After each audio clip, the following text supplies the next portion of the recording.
Jules Bahati, secrétaire fédéral de l'UNC à Norvège. Oui, merci d'abord pour me donner cette opportunité. J'ai eu de très bonnes impressions après que le président Vital Kamerhe ait décidé de passer visiter n'est-ce pas, les membres de différentes fédérations de l'UNC ici en Europe.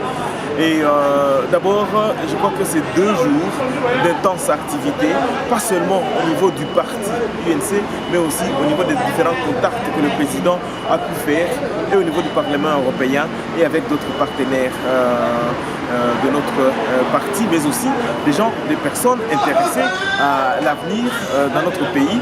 Et hier, on a vu justement un certain nombre de gens qui ont intervenu lors de la conférence pour montrer combien de fois, n'est-ce pas, l'image, combien de fois la société congolaise est aujourd'hui dans une phase critique. Une phase critique parce que la situation des droits de l'homme est à son niveau le plus lamentable. Aujourd'hui, nous l'avons entendu, et des directeurs de l'Amnesty International et des représentants de FIDH et des autres intervenants que chez nous, justement, les droits des personnes ne sont pas respectés.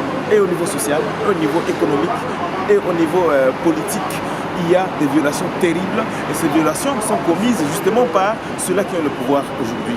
Alors, le président Vital Kamerhe est justement venu pour sensibiliser la diaspora congolaise, mais aussi pour sensibiliser l'Europe, pour qu'ils puissent prendre des sanctions, que l'Europe puisse prendre des sanctions contre justement ces dirigeants au pouvoir qui ne respectent pas les droits humains, ces dirigeants au pouvoir qui voient la population mourir chaque jour et qui ne font absolument rien pour aider cette population. Et alors, il a beaucoup insisté sur le changement qui doit intervenir. Il a insisté sur l'union de l'opposition pour, n'est-ce pas, que Kabila parte, parce que beaucoup de gens au niveau de la majorité présidentielle ne sont pas encore convaincus qu'ils doivent quitter le pouvoir après 2016. Pourtant, le peuple a déjà décidé. Et le peuple, justement, va continuer à surveiller ces gens-là pour que, d'abord, les élections locales ne se passent pas avant les élections présidentielles, mais après. Et ainsi, on peut d'abord aller aux élections, n'est-ce pas, provinciales, sénatoriales et présidentielles pour nous rassurer qu'il va y avoir un passage des flambeaux le 20 décembre 2016. Alors, c'est un message très fort. Le président a aussi profité, n'est-ce pas, de son passage ici pour essayer encore d'expliquer à ceux-là qui ne le savent pas ou ne le connaissent pas la vision du parti INC. Une grande vision pour un Congo grand.